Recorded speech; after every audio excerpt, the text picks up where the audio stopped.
Nobody told Vivienne that the Duke of Ashmore never smiled. They told her other things. They told her he was rich beyond counting, that his estate stretched so far across the English countryside that a man could ride for 3 full days and still not reach the edge of it. They told her his name carried more weight in London than half the members of Parliament combined.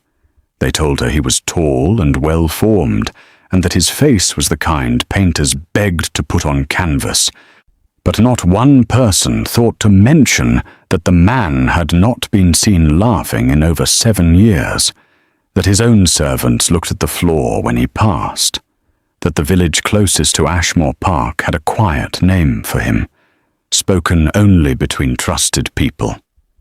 The Cold Duke. That was what they called him behind careful hands. Vivienne learned this on the carriage ride to the church. Her mother said it almost casually, the way one might mention poor weather. She was adjusting Vivienne's veil at the time, smoothing the lace with practiced fingers, eyes on the fabric and not on her daughter's face. "You will not expect warmth from him," her mother said. "Men of his position do not do warmth. What he offers is stability, and stability is worth far more than warmth when January comes and the coal runs out."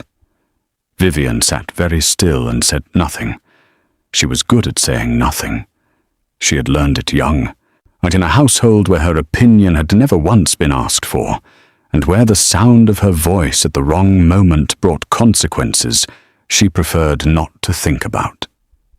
She had 3 younger sisters at home, and a father whose gambling debts had quietly eaten through every last coin the family possessed. She knew exactly why she was in this carriage, in this dress, on this particular morning. She had known for 2 years, not ever since her mother began positioning her at every ball and every dinner party where men of fortune might attend. She was the beautiful one, the oldest one, the one whose face could still save them all. She did not resent it. That was the part nobody would have believed. She truly did not, because resentment required the belief that something better was possible, and Vivienne had stopped believing in better a long time ago. So she had smiled at the right men and danced at the right parties, and eventually the Duke of Ashmore had looked at her across a crowded ballroom and asked her to dance. Just once. He had not smiled during it. He had not said anything interesting. He had held her hand with the precise touch of a man fulfilling an obligation, and when the music stopped, he returned her to her mother with a formal bow. 3 days later, his solicitor arrived with an offer of marriage. Now the carriage was slowing, wheels crunching over gravel, and through the fogged window, she could see the grey stone towers of the village church rising against a sky the colour of old pewter. A small crowd had gathered near the doors. They all turned when the carriage stopped. They all watched as she stepped out into the cold air and the watching eyes and the silence of a crowd holding its breath. He was already at the top of the church steps. Of course he was. He was not the sort of man who arrived late or appeared uncertain. He wore black, perfectly fitted, with a white cravat tied with effortless precision. His dark hair was swept back from a face that was, she had to admit, exactly as striking as everyone had claimed. But it was his eyes that stopped her breath. Not because they were beautiful, though they were. They stopped her because of what was not in them. As she climbed the steps toward him, those eyes moved to her face and held there, completely unreadable.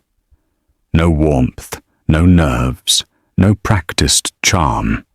Just a steady, dark attention that felt less like being looked at and more like being measured.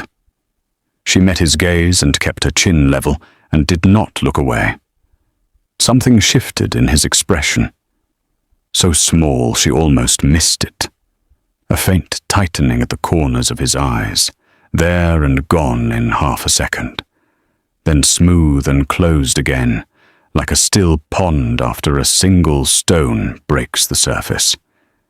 He offered her his arm. She took it. The ceremony was brief. The vicar moved through the words with quiet efficiency. Vivienne said what she was supposed to say. The Duke said what he was supposed to say, his voice low and perfectly steady, not stumbling over a single syllable. When he placed the ring on her finger, his thumb pressed briefly against her knuckles. Just the lightest pressure. There, and gone.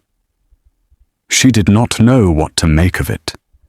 The carriage that took them from the church was large and fine, the black lacquered panels and curtains of deep green velvet.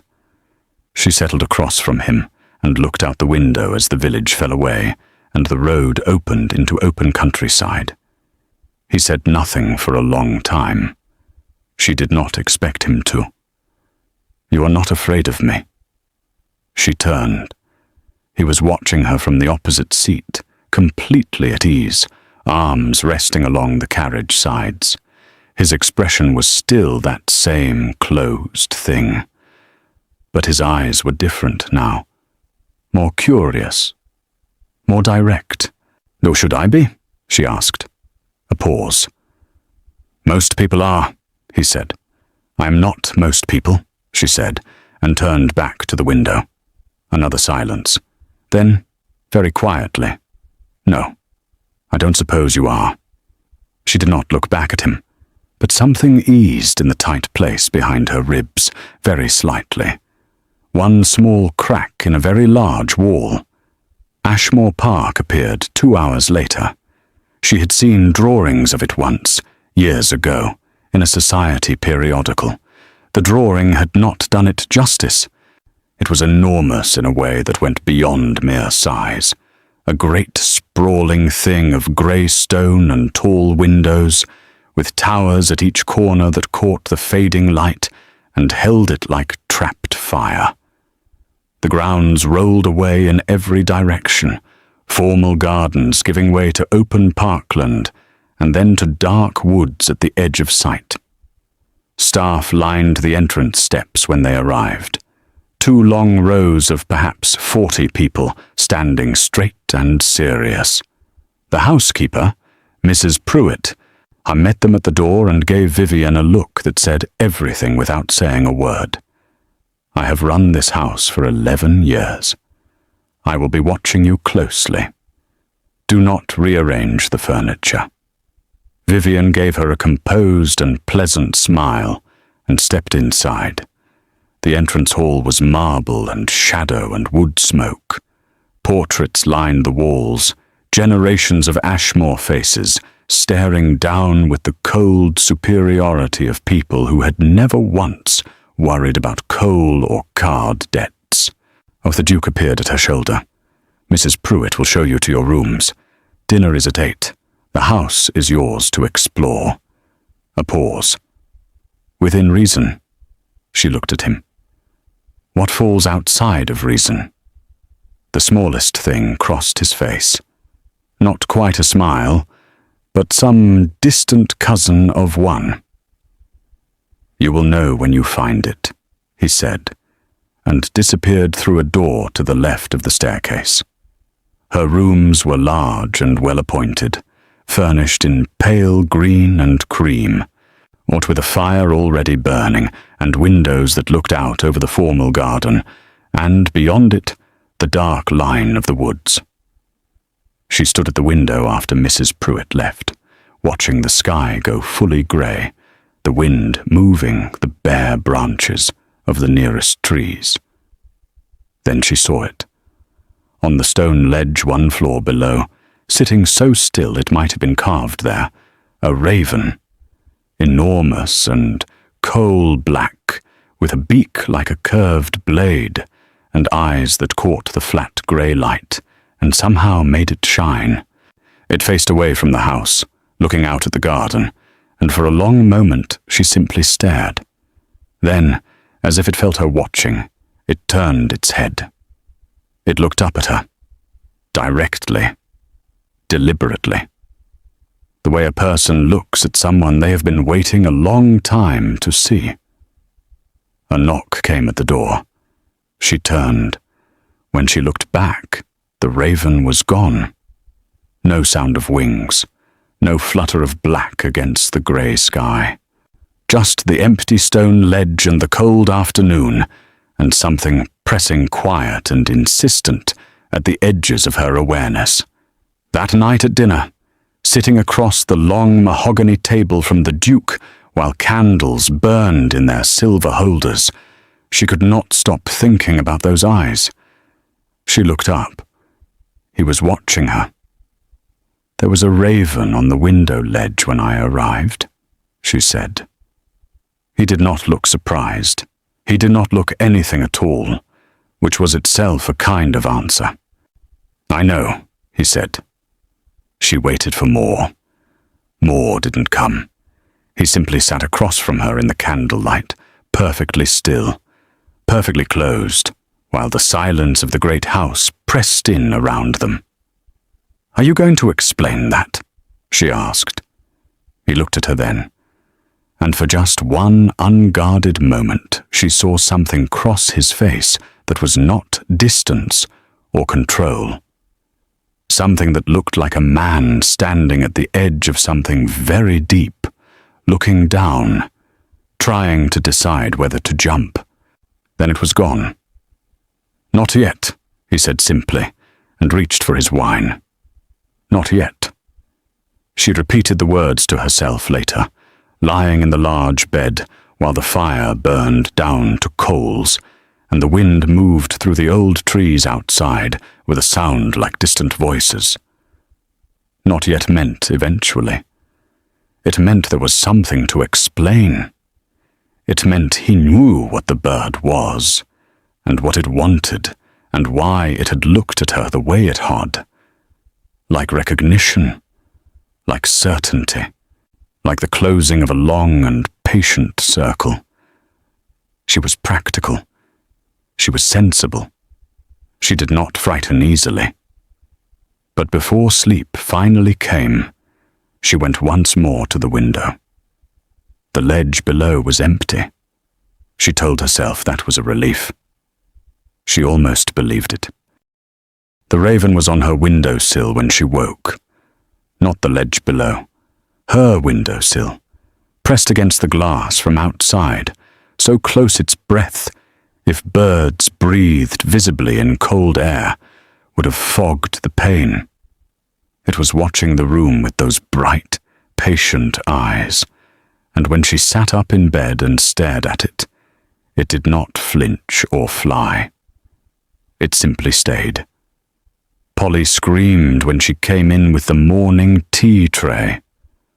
"It is just a bird," Vivienne said, with more calm than she felt. "That is not just a bird, Your Grace," Polly whispered, backing against the far wall, the tray rattling in her hands. "That is a bad omen. My grandmother said ravens on windows mean death is coming to call." "Your grandmother," Vivienne said pleasantly, "was not a scientist." She crossed to the window and looked at the raven directly. It looked back. Then she reached out and tapped the glass once with her knuckle, firmly, the way you might knock on a door. The raven tilted its head to the left. It did not leave. She tapped again. It tilted its head to the right. Then it opened its beak and made a sound, not the harsh caw she expected, but something lower and stranger, almost like a single spoken syllable, and the sound moved through the glass and into her chest and sat there like a stone dropped into still water. Then it was gone. A snap of black wings against the white morning sky. She stood at the window for a moment, her hand still raised. "Your Grace," Polly said from behind her. "Dress me," Vivienne said. "The grey wool, and tell no one about the bird." Polly opened her mouth, closed it, nodded. Breakfast was served in a smaller dining room off the main hall, warm and wood-panelled, with a fire going and morning light coming through tall windows. The Duke was already there when she arrived, standing at the sideboard with a cup of coffee, reading a letter. He did not look up immediately when she entered, and she used those few unobserved seconds to study him the way she had not quite been able to the day before. He was tired. She could see it in the set of his shoulders, a tension that looked less like his usual careful control and more like something he had been carrying for a long time without putting down. There were faint shadows beneath his eyes. His jaw was tight in a way that suggested the letter in his hand was not delivering good news. Then he looked up, and everything closed again, smooth and immediate. "Good morning," he said. "Good morning," she replied, and went to the sideboard and helped herself to eggs and toast with the composure of a woman who had not just been stared at by an impossible bird through her bedroom window. She sat. He folded the letter and set it aside and sat across from her. The footman poured her tea and withdrew to his corner. Outside, the grounds were silver with frost. "I would like to see the library today," she said. "There are two," he said. "The East Library is largely law and estate records. The West is general. You are welcome to both." "And the locked room at the end of the East corridor on the second floor?" she asked. A pause. Very brief. "You found that already?" "I was not trying to find anything in particular," she said.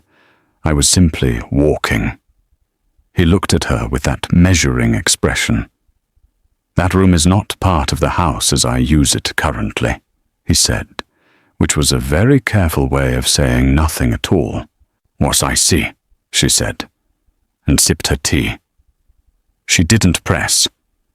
She had learned long ago that pressing a closed person only made them press back harder. Better to leave a door and let them choose to walk through it. Better to make the silence comfortable enough that filling it became their own idea. He watched her not pressing, and something in his face shifted. "It was my mother's room," he said. She kept her eyes on her teacup. "I am sorry for your loss," she said quietly. "Even after so many years, those things do not fully leave." Another pause, longer this time. "No," he said. "They do not." She looked up then, and he was not looking at her. He was looking at the frost-covered window with an expression she recognized in the way you recognize a piece of music you haven't heard in years. It was grief, old and well-managed, but grief all the same. The kind that had been folded up so many times it had gone almost smooth, but you could still see where the creases were if the light caught it right. She said nothing more. She finished her breakfast. He finished his coffee.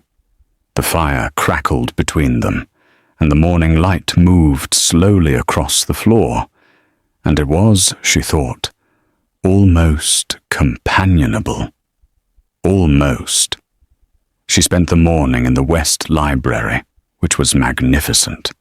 Floor-to-ceiling shelves, a rolling ladder on a brass rail, deep chairs positioned near the fireplace, and a smell of old paper and leather that she found immediately comforting. She pulled books at random and read first pages and put them back, the way she always did in a new library, feeling out its character, getting a sense of what kind of mind had assembled it. It was a searching mind. That was what she concluded after an hour. The books ranged across history and natural science, and philosophy and poetry and mythology, with no apparent organizing principle beyond genuine curiosity. Someone had wanted to understand things. Someone had wanted to know how the world worked, and why people behaved as they did, and what had happened in every corner of history. She found a section on birds. She told herself it was coincidence that she stopped there. She pulled a slim volume on corvids, which was the family of birds that included ravens, and sat in the chair nearest the fire and began to read. Ravens, the book said, were among the most intelligent creatures in the natural world. They remembered faces. They formed attachments. They could be trained, but they could also choose, of their own will, to follow a particular person. There were records across many centuries and many cultures of ravens forming unexplained bonds with specific humans, appearing at significant moments, seeming to carry meaning. She read the same paragraph 3 times, seeming to carry meaning. She closed the book when she heard the library door open. The Duke came in, still in his outdoor coat, carrying the smell of cold air and horses, his dark hair slightly disordered again. He stopped when he saw her. "I did not know you were here," he said. "Is that a problem?" she asked. "No," he said, and came into the room fully, pulling off his riding gloves. He glanced at the book in her lap, and something moved through his expression too quickly for her to catch. "You found the natural history section." "I found the bird section specifically," she said, and watched his face. He sat down in the chair across from her, which surprised her. He set his gloves on the side table and looked at the fire for a moment, and she had the sense again of a man making a decision, weighing something, deciding how much to give. "The raven came to my window this morning," she said. "Not the ledge below. My window." "I know," he said, which was the second time he had said those 2 words about the bird, and the second time they had explained nothing. "You keep saying that," she said, keeping her voice light. "I know, as if you were watching everything it does." He looked at her then, directly, fully, with none of the sideways careful attention he usually offered. "I am," he said.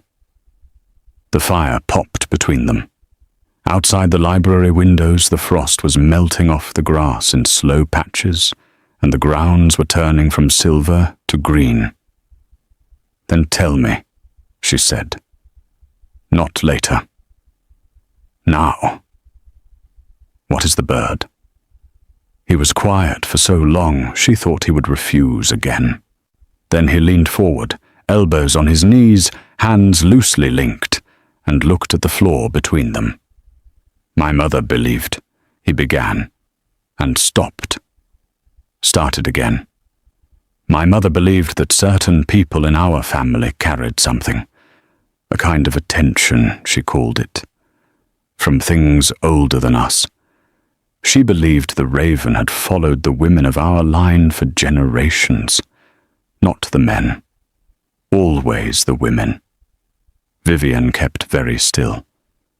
"When she died," he continued, his voice low and even, "the raven disappeared.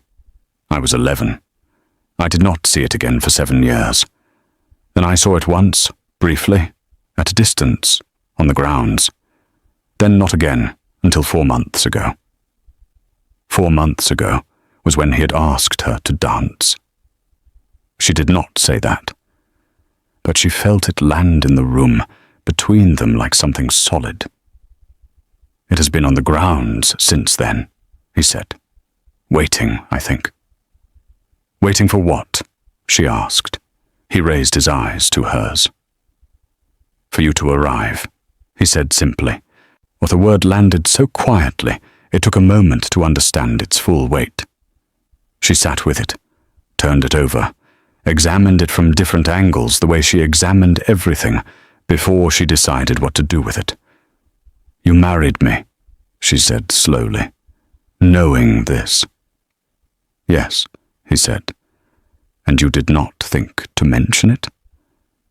"I did not know how," he said, and for the first time since she had met him, he sounded something other than composed. He sounded, very briefly and very quietly, but like a man who was telling the truth at a cost. She stood up. She set the book on the chair and crossed to the library window and looked out at the grounds, the melting frost, the bare trees, the long grey sky. He did not follow her. He stayed where he was and let her have the space, which she noted without turning around. "Is it dangerous?" she asked. "The raven?" "No," he said immediately. "Never." "Then what does it want?" He was quiet again. Then, "My mother said it was a guardian, that it came to the women of the family in times of change, that it stayed until whatever needed to happen had happened." She turned around. "And what needs to happen?" He looked at her across the length of the library, the fire burning between them, the shelves of books rising to the ceiling on every side. And for the third time since she had arrived at Ashmore Park, she saw that unguarded thing move across his face. That edge, that depth. "I don't know yet," he said. She studied him for a long moment. Then she walked back to her chair and picked up the book on corvids and opened it again. "Then I suppose," she said, turning a page, "we will have to find out together." Something settled in the room. Something shifted. He did not smile, not quite, but the tightness around his jaw eased, and the set of his shoulders changed. And when the footman came to the library door 15 minutes later to ask about luncheon, he found the Duke and the new Duchess of Ashmore sitting on opposite sides of the fire in companionable quiet, and if he noticed anything unusual about the large black bird sitting perfectly still on the outside window ledge behind them, he was far too well trained to say so. The key was on her breakfast plate. Not beside it. Not near it. On it, placed deliberately in the center of the white china like a piece of cutlery she had not known she needed. Small and old, iron gone dark with age, with a handle shaped like a wing. She picked it up and held it in her palm and looked across the table. The Duke was reading his morning correspondence, or appearing to. She had begun to notice the difference. When he was truly reading, he was completely still, and eyes moving in that small, controlled way. When he was pretending to read, he held the paper at a slightly wrong angle, and his eyes did not move at all. They were not moving now. "The locked room," she said. "The locked room," he confirmed, without lowering the paper. She closed her fingers around the key. "What changed your mind?" He set the paper down then, and looked at her with that direct, measured gaze she was beginning to understand was his version of openness. "You did not push," he said. "Or yesterday in the library, when I told you about the raven, you did not push for more than I was ready to give. That is not a common quality." She looked at the key in her hand. "Some people call that patience. Others call it not caring very much." "Which is it for you?" he asked. She looked up. "Patience," she said. "I care a great deal. I simply understand that forcing a door rarely shows you what is actually behind it." Something moved in his expression, or not the guarded, almost smile she had seen once or twice. something quieter and more serious than that. Something that looked, she thought, like recognition. "The room was locked after my mother died," he said. "I was 11. My father locked it that same evening and gave the key to no one. When he died, 7 years later, I found it among his things." He paused. "I have not opened it since." She looked at him. "Then why now?" "Because the raven is here," he said, as if that answered everything. And perhaps, she was beginning to think, it did. She went upstairs alone. He did not offer to come, and she did not ask him to. The east corridor on the second floor was quieter than the rest of the house, the carpet runner thicker, the wall sconces unlit, so that even in the morning the passage felt like early evening. She counted doors. The locked one was at the far end, just as she remembered from her first day of exploring. What a door slightly narrower than the others, with a keyhole that had been covered at some point by a small brass plate, now removed, leaving a ghost-pale rectangle on the dark wood. She put the key in the lock. It turned smoothly, which meant someone had oiled it recently. She pushed the door open and stood in the doorway and looked. The room was not what she expected. She had imagined something dark and shuttered and heavy with old grief. A room sealed against the world and left to gather the dust of years. Instead, the curtains were open. Not recently opened, they were faded at the edges in the particular way of fabric that had faced the sun for a long time without being moved, which meant someone had chosen to leave them open even while locking the room away from the rest of the house. The light that came in was soft and diffuse, filtered through glass that needed cleaning, and it fell across everything with a kind of gentleness. It was a sitting room and a workroom combined. A writing desk stood near the window, still holding papers, and an inkwell long dried to nothing. Bookshelves on 2 walls, filled not with grand volumes but with smaller, personal books, the kind people bought because they wanted to read them rather than to display them. A low table near the fireplace, with a tea service still set out, as if expecting company that had never arrived. And everywhere, on every surface, and in the spaces between, drawings, not framed, not formal, pinned to the walls and laid flat under glass paperweights, and stacked in loose piles, and tucked into the shelves between books, hundreds of them, done in pencil and charcoal and ink, all by the same hand, all of the same subject. Ravens. She walked slowly into the room and turned in a circle, taking them in. Every drawing was different. Ravens in flight, wings spread to their full extraordinary width. Ravens perched on branches and stones and windowsills. Ravens with their heads tilted, as her raven tilted its head.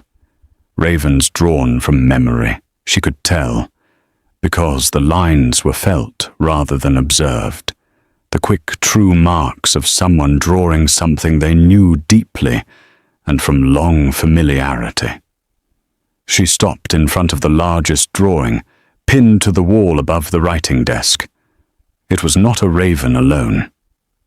It was a woman, seen from behind, standing at a window, and on the window-sill before her, a raven with its wings half raised.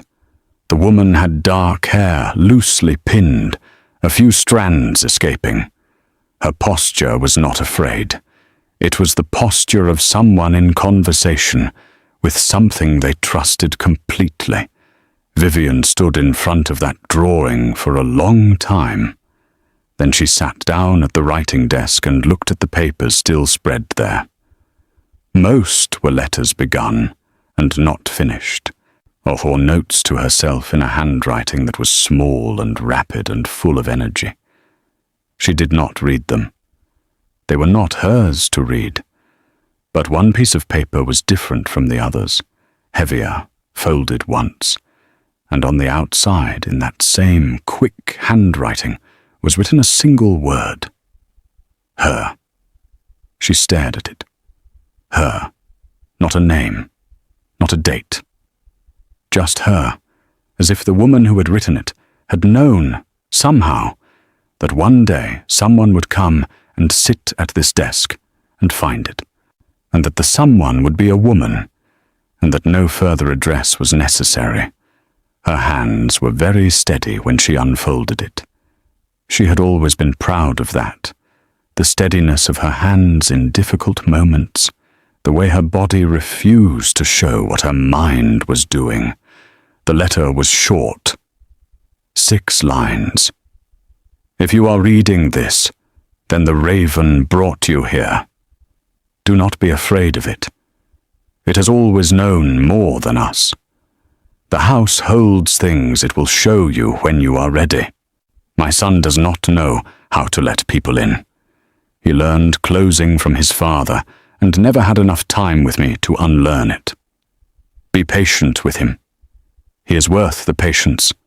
He has a good heart buried under a great deal of carefully constructed stone. The raven knows. Ask it when words fail.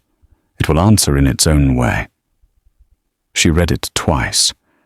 Then she folded it exactly as it had been folded, and held it in both hands, and sat very still in the dead woman's chair in the dead woman's room, while the soft, filtered light moved across the drawings of ravens on every wall. He was in the corridor when she came out, not waiting directly outside the door, not hovering, but standing at the window at the far end of the passage with his hands behind his back, looking out at the grounds below. They walked toward him and held out the letter. He turned when he heard her. She walked toward him and held out the letter. He looked at it without taking it. Where was it? He asked. The writing desk, she said. It was addressed to her, the woman who would come after. He looked at the letter for a long moment. Then he reached out and took it. She watched his face as he read it, and it was one of the very few times since she had arrived that his composure failed him entirely and without his permission. Not dramatically.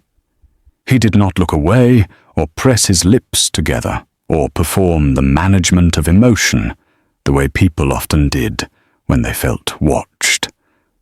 He simply read, and what the words did to his face was quiet and private and real, and she felt suddenly that she was seeing something she had not been meant to see. Not because he was hiding it from her specifically, but because he had hidden it from everyone for so long that exposure to open air was almost painful. She looked away. She looked out the window he had been standing at, down at the grounds below, the frost fully gone now, and the grass a deep winter green, and the river she could see at the edge of the parkland catching the weak afternoon light. She heard him fold the letter. "She knew you would come," he said. His voice was not entirely steady, but he paused. "She told me once that I would 100% be a success." He paused. "She told me once that I would know my wife by the raven, that when the right person arrived, the raven would come back. I thought she meant someone from our circle, someone she would have chosen." Another pause. "I did not expect someone like you." She turned to look at him. "What does that mean?" He met her eyes. "Now, someone not afraid," he said. "Someone who goes toward things instead of away from them.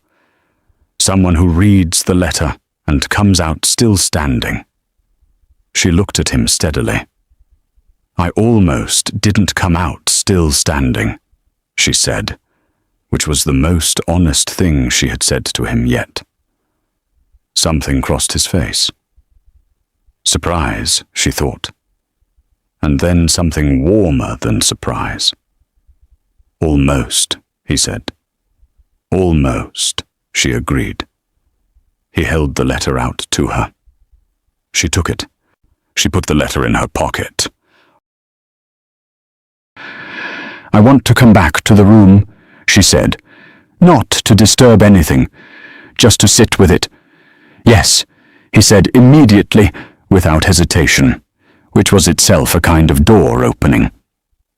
They walked back along the corridor together, not quite side by side, a careful few inches between them. Yet at the top of the staircase he paused. "There is something else," he said.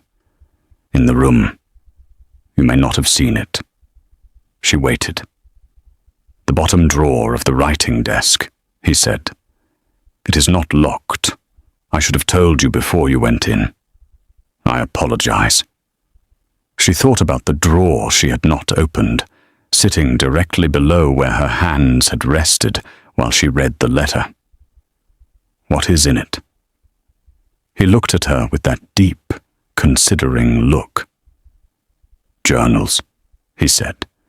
"My mother kept journals from the time she was a girl until 3 days before she died.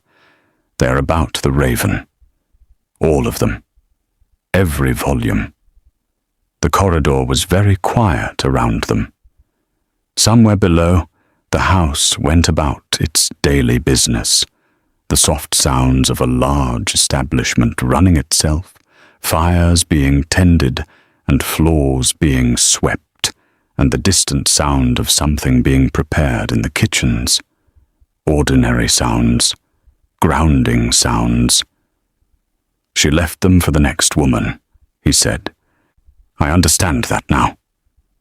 Vivienne thought about the drawing above the desk, the woman at the window, the raven with its wings raised, the posture that was not fear but trust. "Then I will read them," she said. He nodded. Then quietly, almost as an afterthought, "My mother's name was Doratha." He said it the way you say the name of something precious you haven't said aloud in a very long time. She would have liked you, I think. Vivienne looked at him, at the shadows under his eyes, and the tightness in his jaw and the carefully constructed stone her mother-in-law had described in a letter written years before Vivienne was even born. She looked at all of it, and thought about patience, and buried good hearts and ravens that knew more than people did.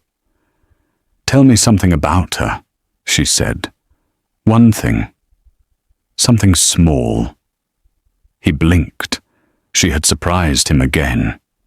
"She laughed at everything," he said after a moment. "Even the things that were not meant to be funny. She had this way of finding the strange edge of a serious moment and just..." He stopped. A breath. She laughed. Vivienne nodded. "She sounds wonderful," she said gently. He said nothing, but when they walked down the staircase together and parted at the bottom, him toward his study and her toward the West Library, she heard something behind her. Soft. Brief. She was not entirely certain she had heard it at all, but it sounded something like the first careful beginning of a laugh. And outside, high above the rooftop of Ashmore Park, a raven cut a slow, wide circle against the winter sky and did not leave. The first journal was small and green and smelled of something faintly sweet, like dried flowers pressed between old pages. Vivienne found it exactly where he said it would be, in the bottom drawer of the writing desk in Doratha's room, stacked with 11 others in 2 careful piles, oldest to newest, each one a different color, each one filled from the very first page to the very last, in that same small, rapid handwriting she had already come to recognize, or of ravens watching from every wall. She of ravens watching from every wall. She opened it. The first entry was dated almost 40 years ago.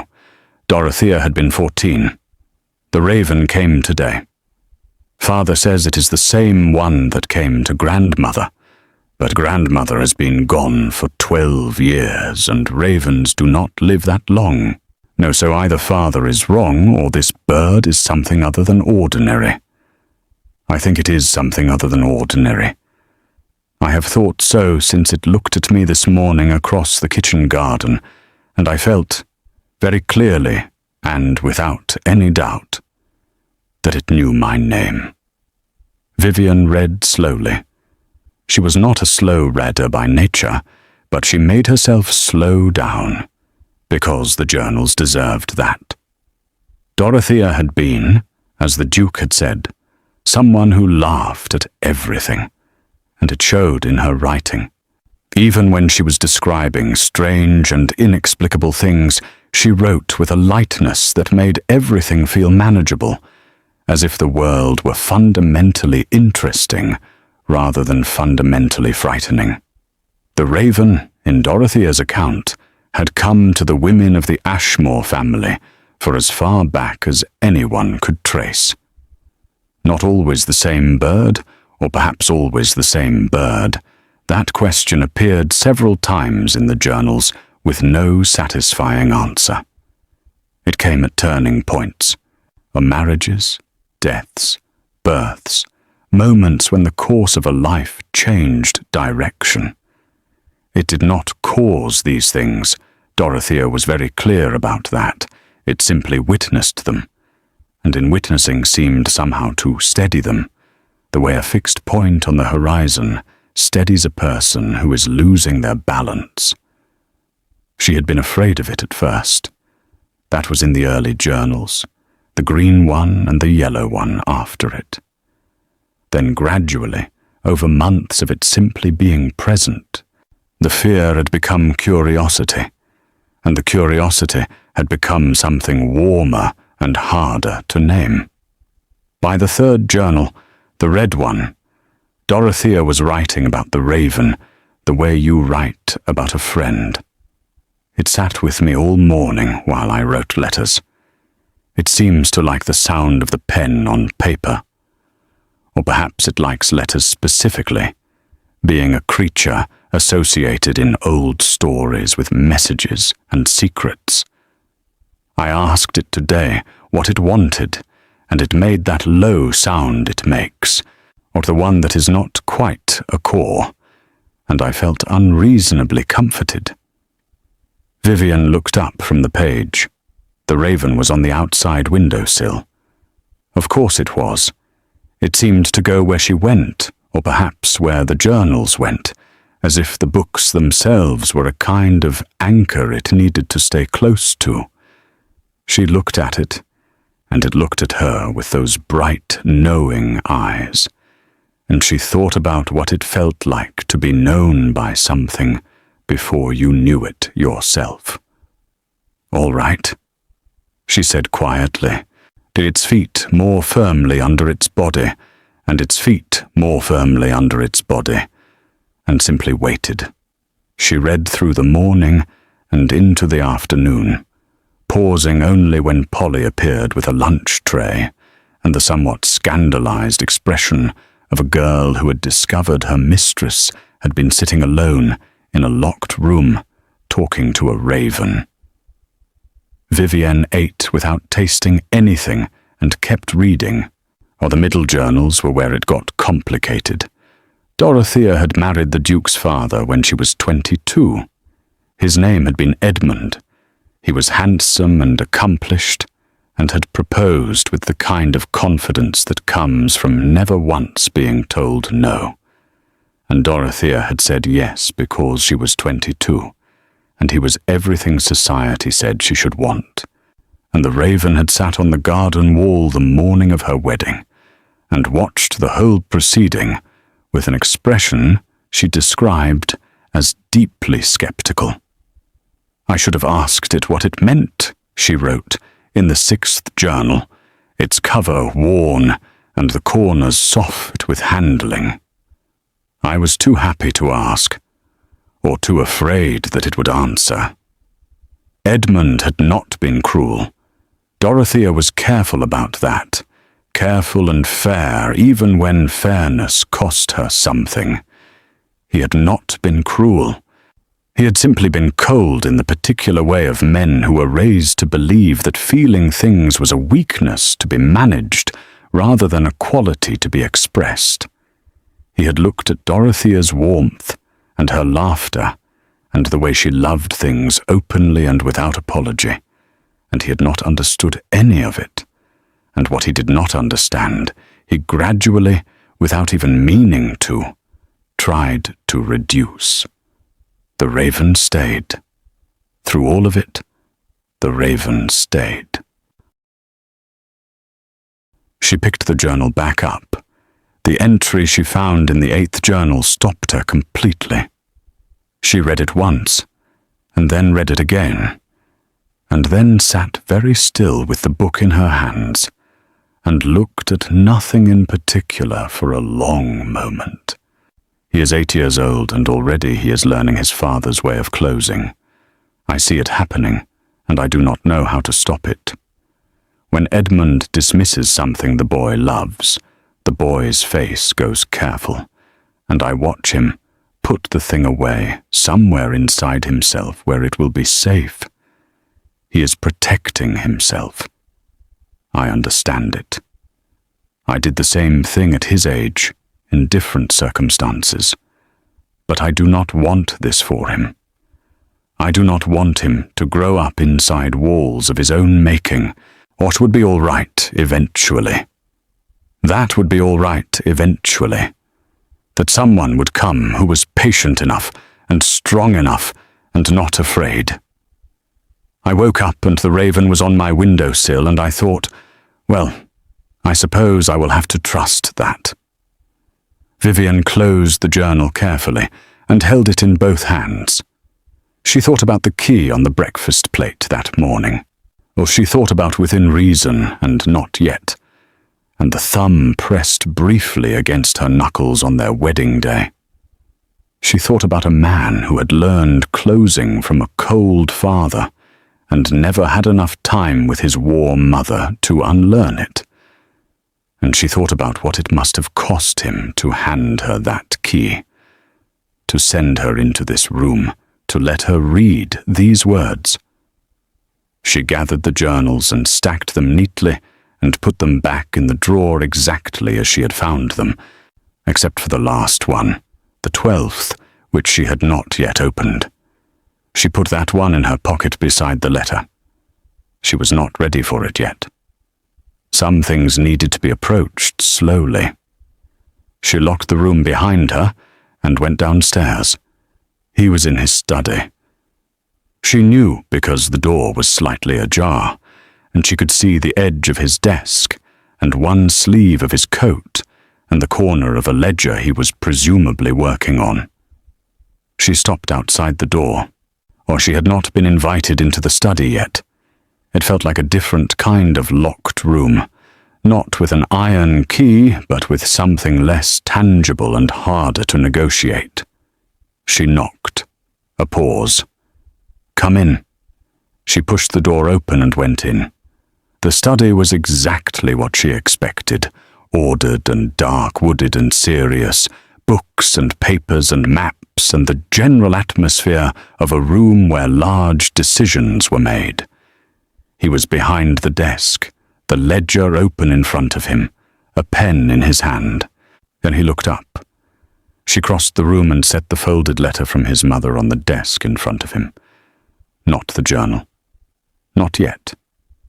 Just the letter, which she had already read and which she felt he needed to have back.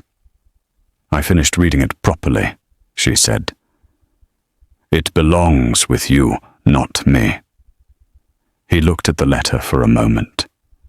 Then he looked at her. "What did you think?" he asked, and the question was so direct and so unguarded that she understood it had come out before he could stop it, as he did not take it back. She sat down in the chair across the desk without being invited to, which he noticed she could tell, though he said nothing about it. "I think she was extraordinary," Vivienne said.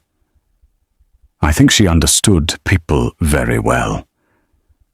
I think she loved you very much." She paused. "I think she was right about the raven." He set his pen down. "Which part?" "All of it," she said. "But particularly the part about it knowing more than us." He was quiet for a moment. Outside the study windows, the afternoon was going grey, the short winter day already beginning to close.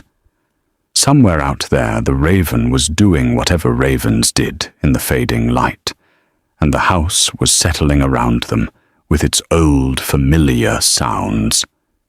"She was right about something else as well," he said. His voice was careful, each word placed with the same precision he gave to everything. But underneath the precision was something that was not precision at all. "No," she agreed, "that I haven't made this easy." "No," she agreed pleasantly. "I am aware that most women in your position would have found the last 3 days alarming at best." "Most women," she said, "are not me." The corner of his mouth moved, just slightly, just the very beginning of something. "No," he said softly. "They are not." She stood up, and she smoothed her skirts and moved toward the door, and then stopped with her hand on the frame and turned back. "Your mother's name for the raven," she said. "Did she have one?"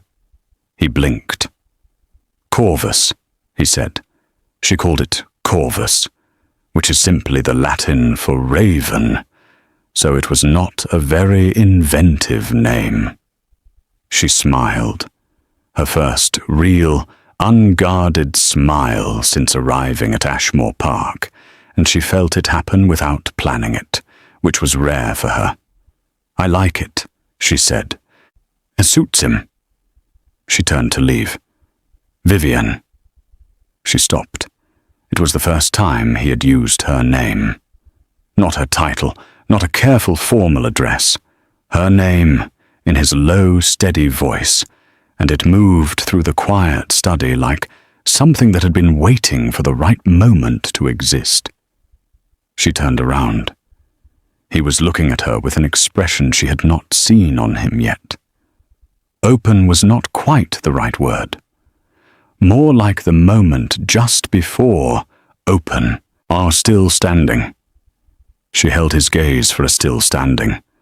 She held his gaze for a moment. "Still standing," she said.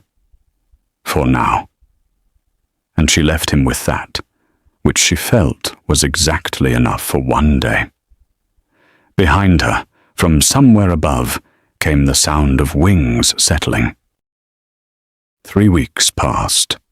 They were strange weeks, quiet and careful, and full of small things accumulating the way snow accumulates, each flake individually weightless, the total of them capable of changing the shape of everything. She read in the West Library, and he worked in his study, and they met at breakfast and dinner, and sometimes in the afternoons, when she would find him in the gallery, or she would encounter him on the grounds, and they would walk together without planning to, not following whatever path presented itself, talking about small things and occasionally about larger ones. She learned him slowly. That was the only way to describe it, like learning a piece of music that had no obvious melody at first, all sharp, unexpected intervals, until gradually the underlying structure revealed itself and the intervals began to make sense. He was precise about everything he cared about. He was unexpectedly funny in a very dry way that required attention to catch. A single quiet word dropped into the middle of a serious conversation that reframed everything around it. He was uncomfortable with being thanked, and deeply uncomfortable with being complimented, not in the false, modest way of people who wanted more compliments, but in the genuine way of someone who had not been given many and didn't know what to do with them. He noticed things. That surprised her most. Small things she did not expect a man of his position to notice. The way she favored the chair on the left side of the library fireplace. The fact that she did not take sugar in her tea, but would sometimes take it in her coffee. The morning she came down to breakfast with a headache she had said nothing about, and found that the curtains in the breakfast room had been drawn before she arrived, and the candles on her side of the table had been moved further away, and a small glass of willow bark tea had been placed beside her cup. She sat down at the breakfast table, and 12 haste. She sat down at the breakfast table and looked at the willow bark tea, and felt something move through her chest that she was not ready to examine closely. The raven had become part of the household in a way that should have been strange, but was not. The staff had moved from fear to a cautious acceptance, or largely because it had become clear that the bird was particular about Vivienne and entirely indifferent to everyone else. It did not trouble the kitchens or the stables. It did not bother the gardeners or make nuisances of itself in the way ordinary birds sometimes did. It simply followed Vivienne, at a distance or up close, depending on its own apparent judgment. And it watched, and occasionally it made that low, not quite core sound that she had come to think of as its way of registering an opinion. Mrs. Pruitt had stopped frowning at it by the end of the second week. This felt like a significant victory. It was in the fourth week that things changed. She had been reading the 12th journal, Dorothea's last, for several days, moving through it carefully because it was harder than the others. The handwriting was slightly less controlled here, and the lines not always straight, and she understood that Dorothea had been ill when she wrote it, managing the pen as well as she could for as long as she could. The entries were shorter, more distilled, as if she was choosing very carefully what to spend her remaining energy on. One entry near the end had a single line that Vivienne read and could not stop thinking about. Edmund has locked something in the east cellar that should not be locked away. When I am gone, he will pretend it does not exist. Someone must find it eventually. The raven knows where it is.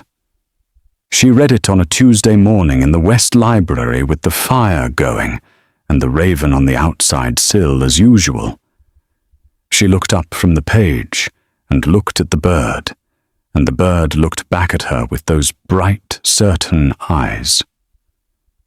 "All right," she said.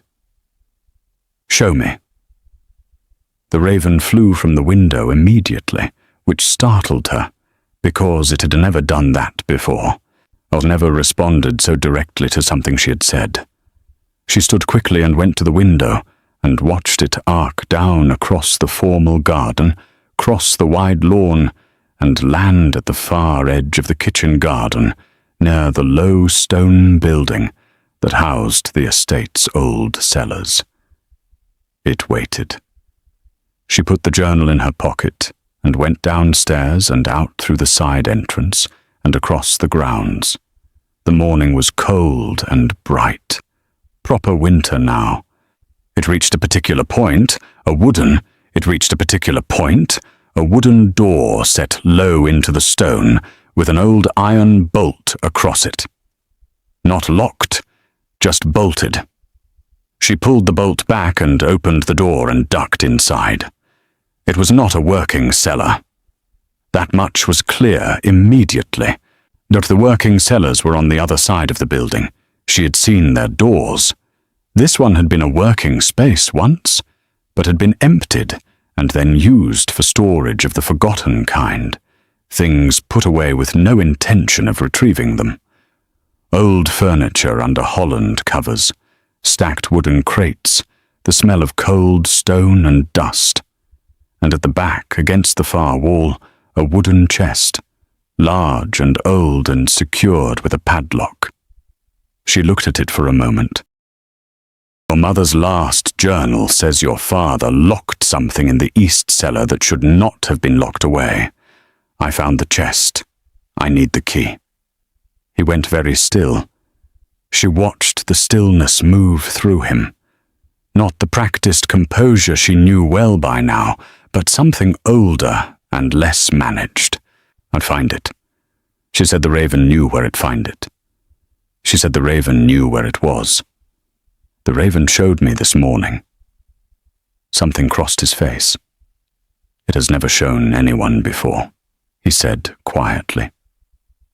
I know, she said. Are you going to give me the key?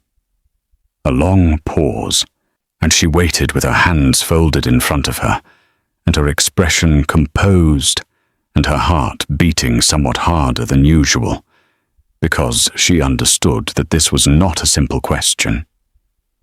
This was the locked room again, but deeper. This was something his father had sealed away, and his mother had not been able to retrieve, and it had been sitting in the cold and the dark for over 20 years, while the Duke of Ashmore built his walls higher, and the village called him the Cold Duke, and the raven waited on the grounds for someone patient enough and brave enough to come. He opened the top drawer of his desk. He put a small brass key on the surface between them. She picked it up.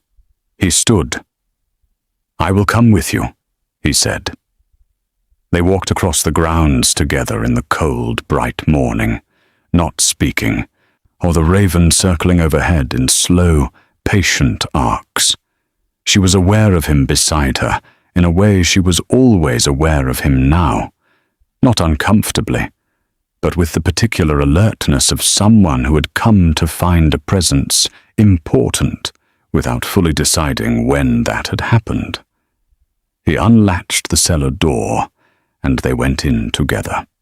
She held up the small lantern she had thought to bring, and the light moved over the old furniture and the stacked crates, and came to rest on the wooden chest at the back wall. He stopped when he saw it. She gave him time. She stood back and held the lantern and let him look at it for as long as he needed. He crossed to it eventually and crouched in front of it and looked at the padlock, and then looked at the key in his hand as if he had forgotten how keys worked. He opened it. Inside, right on top of everything else, was a portrait. Small, unframed, done in oil on a board, the kind a skilled painter could complete in a single long sitting. A woman with dark hair and lively eyes, and an expression that was caught precisely in the moment between a serious thought and a laugh. On her shoulder, rendered with the same careful attention as everything else in the painting, a raven. His hands were not entirely steady when he lifted it out. Vivienne said nothing. There was nothing to say. She held the lantern and let him have the moment, and watched him look at his mother's face and hold it in both hands with the particular care of someone handling something they thought was lost forever. Below the portrait in the chest were other things, letters tied in ribbon, a small jewelry box, a child's drawings she could see from where she stood, done in the confident, chaotic lines of a young hand. His drawings. He would have been, 7, 8 when she died. Old enough to draw, but young enough to draw with that specific, whole-hearted messiness. He set the portrait carefully against the wall and reached into the chest and lifted out the bundle of drawings and looked at them, and she watched something happen in him that she had no words for. A loosening. A long-held breath finally let out. The careful stone that Doratha had written about in her letter. She could see it shifting, not collapsing, not cracking dramatically, but shifting. Had died he gathered everything of hers, and died he gathered everything of hers, and locked it away, and went on as if she had been a minor interruption. She was not a minor interruption, Vivienne said. No, he said. She was everything. She set the lantern on a nearby crate and crossed to where he was crouching and looked at the drawings over his shoulder. Poor horses and birds and houses, and the lopsided, earnest shapes of a child learning to make the world make sense on paper. She kept them, Vivienne said. Everyone. He turned his head slightly. She was close enough that she could see the line of his jaw and the tight, controlled way he was holding himself together, and the thing underneath the control that was not control at all, but something much more human and much more fragile. She kept everything, he said. Vivienne reached past him and picked up one of the drawings from the pile. A bird, rendered in the broad, decisive strokes of a child who had looked very hard at something and done his best to put it down truly. A raven, unmistakably, with its wings spread and its head tilted exactly as she had seen it tilt a dozen times. You drew this, she said. I was 7, he said. You were 7, and you already drew it perfectly, she said. He looked at the drawing in her hand, and she felt him, just slightly, just the smallest release, just slightly, just the smallest release of a tension that had been building for 20 years, like a knot worked loose by patient hands, one careful thread at a time. She taught me to look at it, he said. She said if you looked at something long enough, and honestly enough, you could always find its truth. Vivienne looked at the drawing. Then she looked at him. But he looked back, and neither of them said what was in the air between them in that cold and lantern-lit space, because some things did not need saying, and some things were not ready yet, and the raven outside made one slow circle above the cellar roof, and the winter morning held them both in its cold, bright stillness, and that was, for now, entirely enough. She set the drawing gently back on the pile. We should bring all of this inside, she said. Yes, he said, and the portrait should be in the gallery. A pause, then quietly. Yes. She picked up the lantern. He gathered the chest's contents with careful hands. They walked back across the frost-hard grounds, together in the cold, clear light, and above them the raven flew ahead, leading the way, as if it had always known this was exactly where they were going. Where anyone walking the afternoons, where anyone walking the length of the gallery would encounter it naturally, without having to look for it. He did not make a ceremony of it. He simply carried it up himself, waved away the footman who offered to help, and hung it with the quiet deliberateness of a man doing something that mattered too much to delegate. Vivienne stood in the doorway of the gallery and watched him step back and look at it. Doratha looked out from the painted board with those lively eyes and that almost laugh expression, and the raven on her shoulder, and the afternoon light fell across her face in exactly the way good light falls across a thing that belongs where it has been placed, like it had always been there, like the wall had been waiting for it. He stood in front of it for a long time. When he turned and found Vivienne in the doorway, he did not look startled or embarrassed.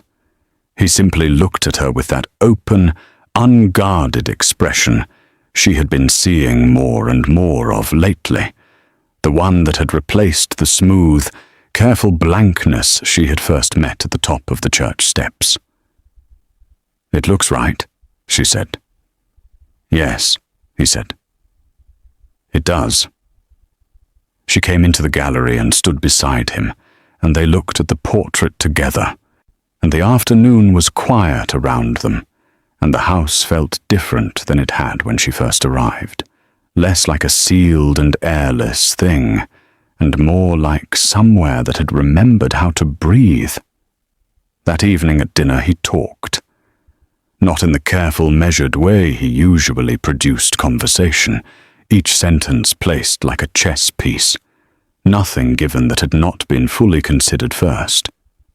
He talked the way people talk when they have stopped being afraid of what talking might cost them. He told her about the estate and the tenants he was responsible for, and the particular challenges of the northern fields in wet years.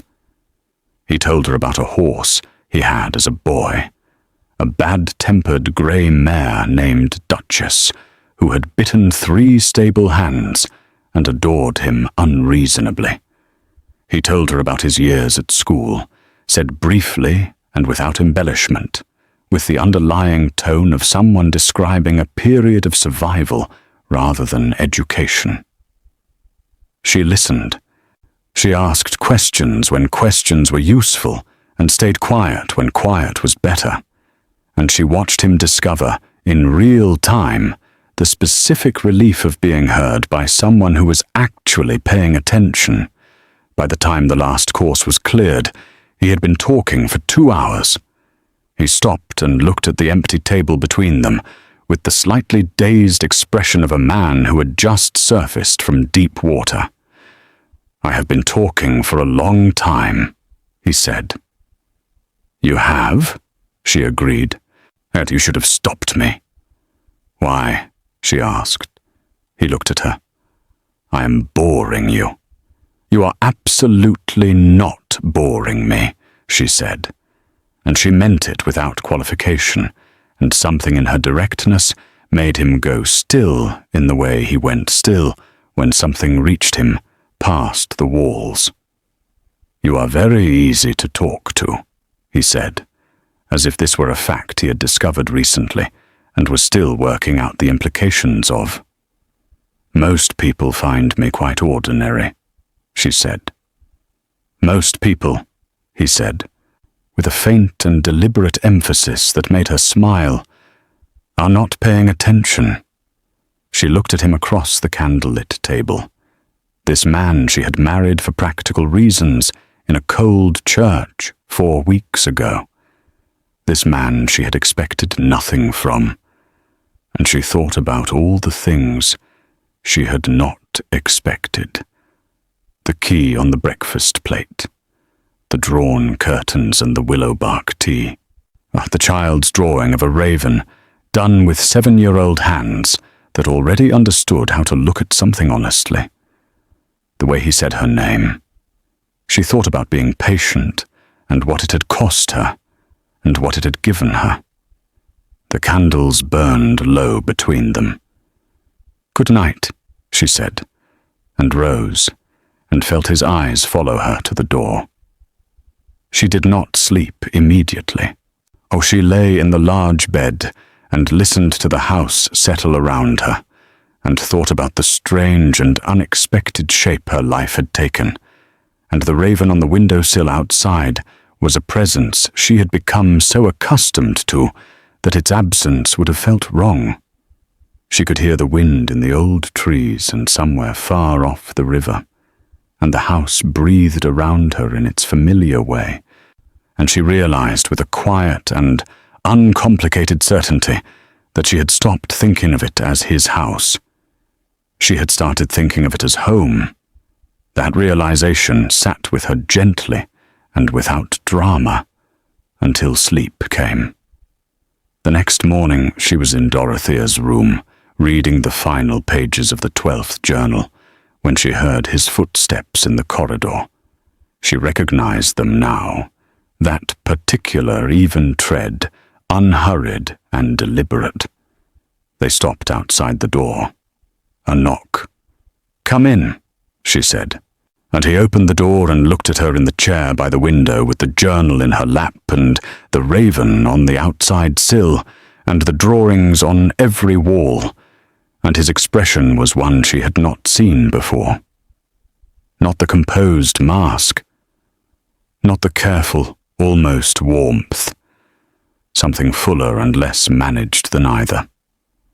"I owe you something," he said. She waited. He came into the room and stood near the desk, not sitting, not settling, the posture of someone who needed to say a thing before they lost the nerve for it.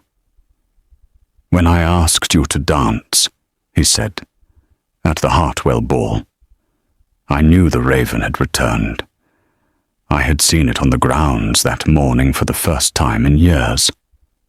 He stopped.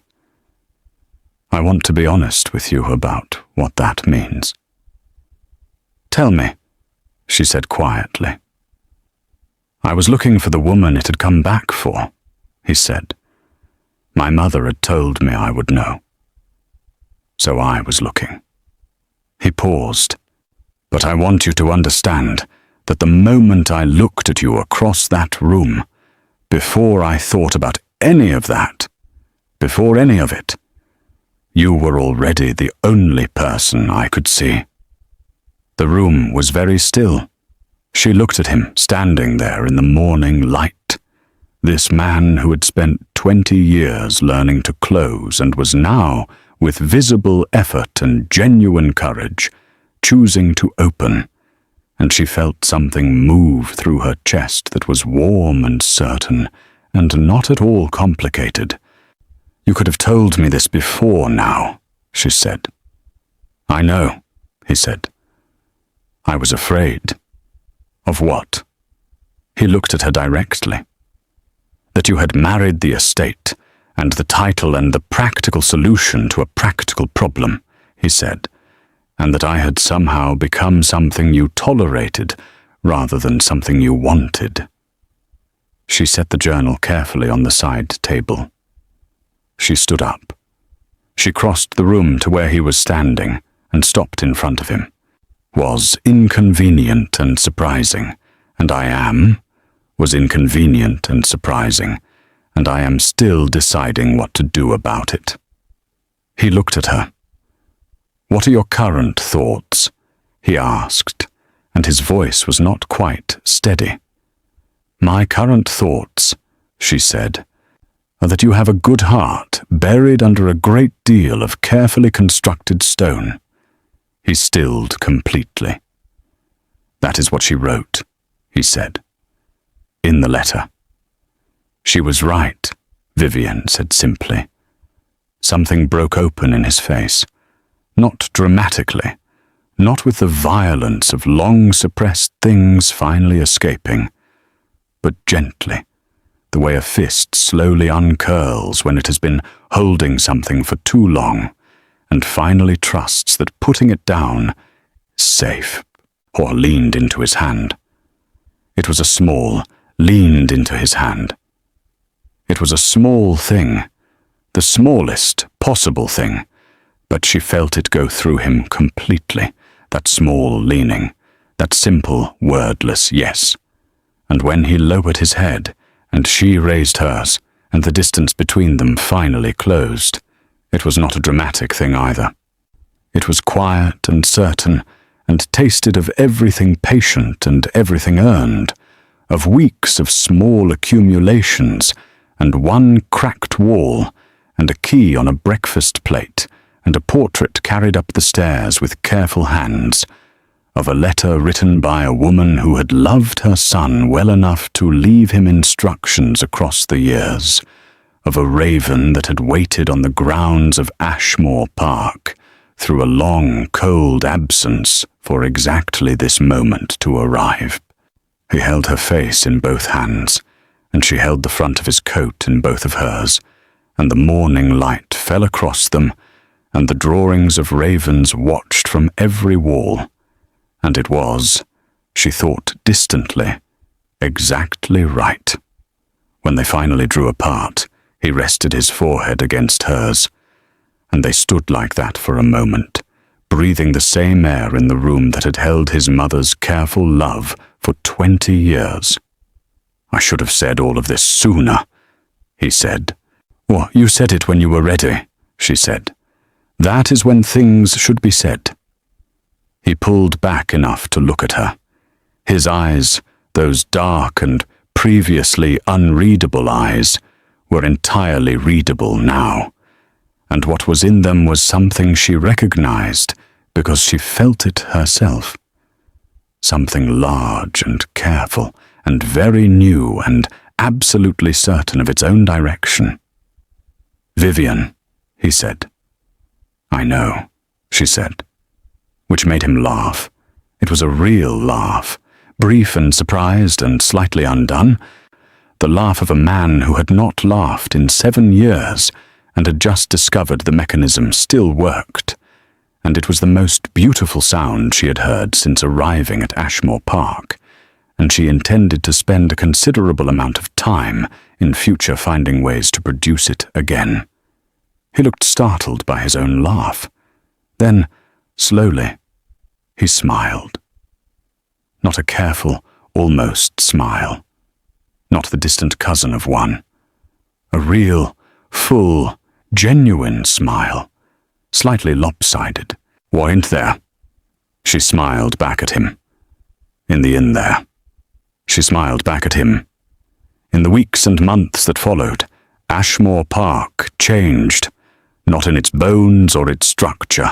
It was still the great, grey, sprawling estate it had always been, with its towers and its parkland and its river and its draughty corridors in winter. But in its feeling it changed, or the way a room changes when a window long stuck is finally opened and air moves through. Fires were lit in rooms that had been cold for years. Dinners became longer. The staff, taking their cue from some invisible but unmistakable shift in the house's atmosphere, moved differently through the corridors, with less careful quietness and more ease. Mrs. Pruitt rearranged the furniture in the breakfast room. She did it herself, without asking permission, while Vivienne was out walking, and when Vivienne came back and found it done, she said nothing, except that it looked much better. And Mrs. Pruitt stood very straight and said she had thought so too, and they regarded each other with the mutual respect of two capable women who had reached an understanding. He began to laugh more often. Not constantly, not with the easy frequency of someone to whom happiness came without effort, but steadily, in the particular way of a man rediscovering a part of himself he had thought was gone. She worked at it with the same patience she had applied to everything else, finding the dry humor in small moments, saying the unexpected true thing, being the fixed point he could look at and know that what he felt was safe. He loved her by then completely.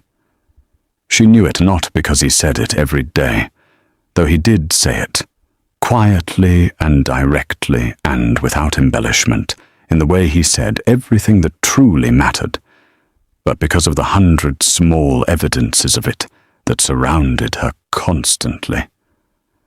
The drawn curtains, the willow bark tea, the way he always chose to walk on her left because the wind at Ashmore came predominantly from the right, the evening he sat with her for 3 hours while she wrote letters home to her sisters, not reading or working, simply sitting with her, because she had mentioned once that she missed company in the evenings, and he had filed that away and acted on it without drawing attention to the fact that he had. She loved him back with the same quiet fullness, and it was not at all what she had imagined love might feel like, if she had imagined it, which she had mostly chosen not to do. It was not a dramatic thing. It was not a consuming fire or a dizzying height. It was warm and solid and endlessly interesting, like finding a room in a house you thought you knew completely, and discovering it went much further back than you had realized. The raven stayed. That was the question people eventually asked, not openly, not to their faces, but in the whispered social currency of their acquaintance. The Duchess of Ashmore and her raven. It became a kind of story attached to them, a piece of the particular legend that the two of them made together without trying to. People who visited Ashmore Park reported it perched on the gate, or circling above the house, or sitting calmly on the garden wall, watching proceedings with its bright, knowing eyes. It did not follow her quite so closely as it had in those first weeks. It had its own rhythms now, its own patterns, coming close when it chose and ranging further when it chose, as if having accomplished the thing it had come to accomplish, it could afford a certain latitude. But it was always present, always somewhere on the grounds, or the rooftop, or the old oak nearest the east wing, a piece of the estate as permanent and unremarkable now as the river or the towers or the portraits in the gallery. She found him in front of his mother's portrait one evening in early spring, the long golden late light coming through the south windows and turning the whole gallery warm. Or he was simply looking at it with his hands behind his back and an expression of quiet and uncomplicated peace. She came to stand beside him. He put his arm around her without looking away from the portrait, a gesture so natural and so unthought that she felt it in a place words did not easily reach. They looked at Doratha together, at the lively eyes and the almost laugh and the raven on her shoulder, with its wings half raised. She would have liked this, he said. All of it. She arranged it, Vivienne said. He looked down at her. You think she knew? I think she knew enough, Vivienne said. She knew you needed someone patient. She knew the raven would find her. She left the journals and the letter and the key, and she trusted the rest to take care of itself. He was quiet for a moment. It did, he said. It did, she agreed. Outside, in the last of the spring evening, the raven lifted from the old oak and rose on a warm current of air, of climbing higher and higher above the grey towers of Ashmore Park, until it was a small black mark against a sky gone gold and rose and the deepest tender blue. It circled once, wide and slow, over the house and the river and the formal gardens and the dark line of the woods at the edge of the world. Then it settled back down onto the rooftop, folded its great wings, and stayed, as it had always intended to, as it always would.